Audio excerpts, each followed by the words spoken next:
Procesos deductivos de la ciencia.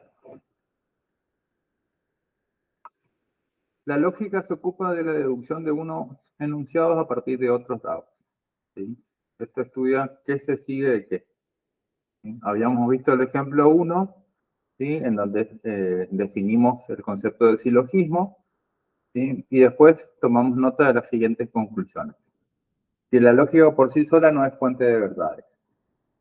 Que la lógica solo puede establecer una secuencia. Que el punto a favor de la lógica es la cualidad de preservar la verdad, pues al estar seguros de la verdad en nuestra premisa, todo lo que derive de ella será también una verdad.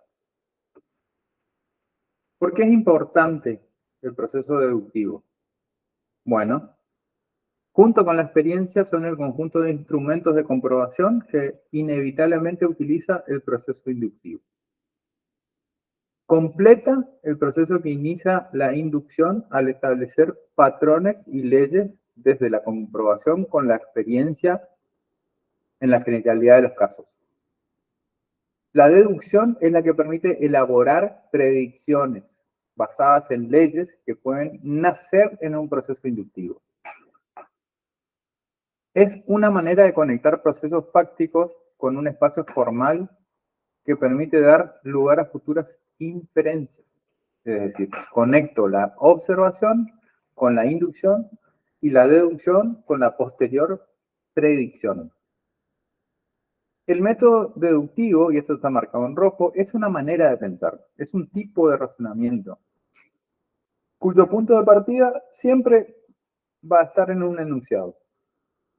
Una idea general que no surge de la nada, sino que normalmente se fundamenta en la observación. Del enunciado inicial se extraen premisas y de estas se saca una conclusión. Vamos a pasar ahora a ver tipos de hipótesis. Bueno, por definición, la hipótesis es una suposición de algo posible o imposible para sacar de ello una consecuencia. La hipótesis se establece provisionalmente como base de una investigación que puede confirmar o negar la validez de aquello. Es una proposición aceptable que ha sido formulada a través de la recolección de información y datos. No está confirmada, ¿sí? Aunque no esté confirmada, sirve para responder de forma tentativa a un problema de base científica. Es un enunciado no verificado. Lo que estamos haciendo acá es leer varias formas de definir a la hipótesis y la importancia de la misma. Decía que es un enunciado no verificado, que una vez refutado,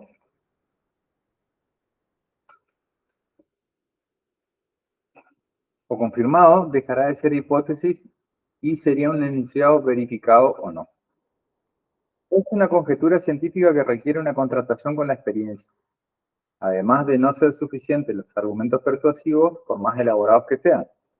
Es decir, que trasciende el concepto de argumento, está por encima del concepto de argumento.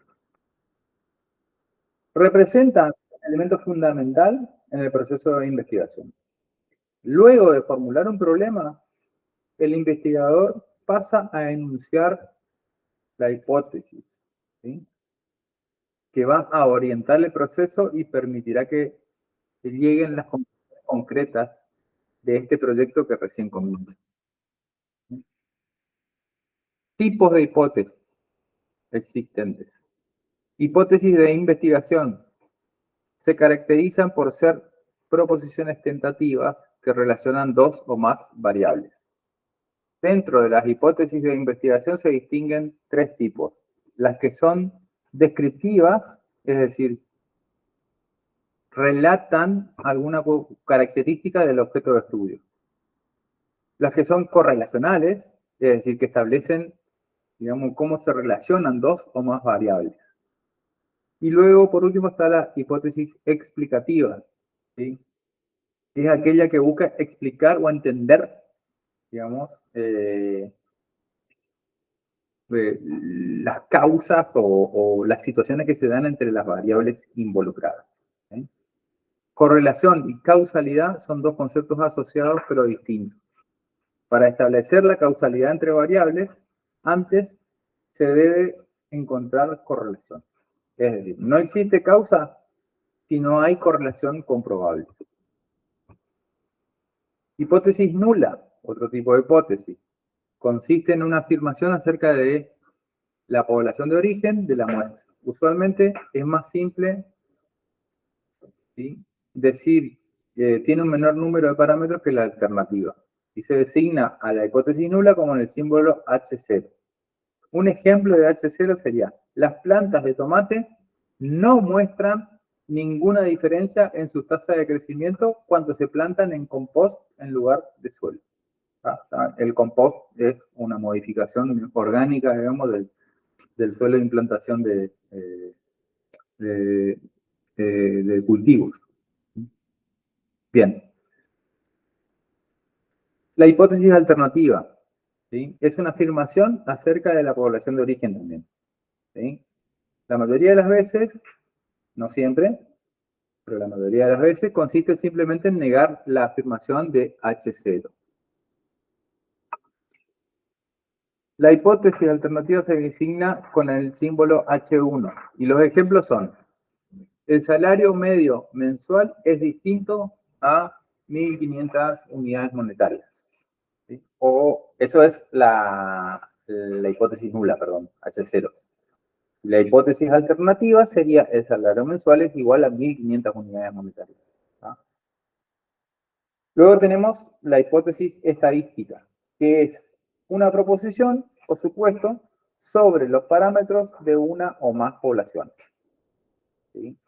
En este aspecto es importante recordar que las hipótesis siempre son proposiciones sobre la población o distribución bajo estudio. No son proposiciones sobre la muestra. Bien, como actividades tenemos la segunda actividad global del curso, que es analizar las clasificaciones presentadas y resolver, ¿sí?, la elaboración de una justificación de la clasificación que elige como compatible con su forma de pensar la ciencia, ¿sí? Lo segundo es una clasificación alternativa de las opciones presentadas. En la tercera actividad les voy a pedir que definan un objeto de estudio y que hagan una lista de sus variables o parámetros principales. Luego, hacer una lista de proposiciones de este problema en estudio. Y por último, definir una tipología para esas proposiciones que defina el campo científico que están abordando. La actividad 4 va a ser que, en base a la clasificación adoptada en la actividad número 3, se piense en una problemática de la realidad que le interese resolver. Luego establezca cuál es el nicho de conocimiento que muestra una carencia, ¿sí?, elabore una hipótesis al respecto, defina el tipo elegido y justifique su elección. ¿Ah? Sugerencia opcional: orientar la presente actividad hacia su futuro tema de tesis.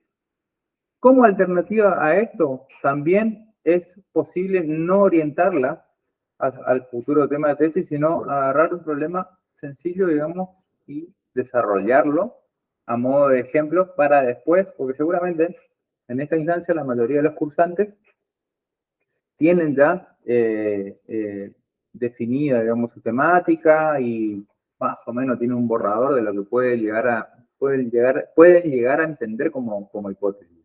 Eso les aseguro, digamos, que al pasar por todo lo que nos falta pasar, se modifica.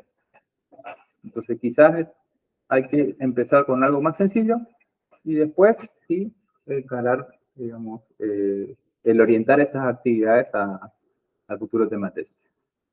Muchas gracias.